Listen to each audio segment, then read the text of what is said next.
احنا بنحب نصدق اننا كائنات منطقية، بس الحقيقة الواقع والبحث بيقول العكس تماما. القرارات اللي بناخدها اغلب الوقت بتكون مبنية على المشاعر، والمخ بيبررها بعدين بالمنطق.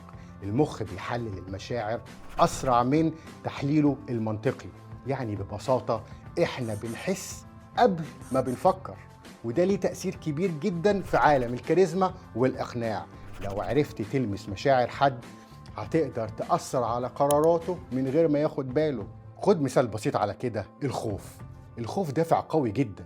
الحملات السياسية، شركات التأمين، وحتى وزارات الصحة كلهم بيستخدموا رسائل مبنية على الخوف عشان يشجعوا الناس على التصرف بسرعة.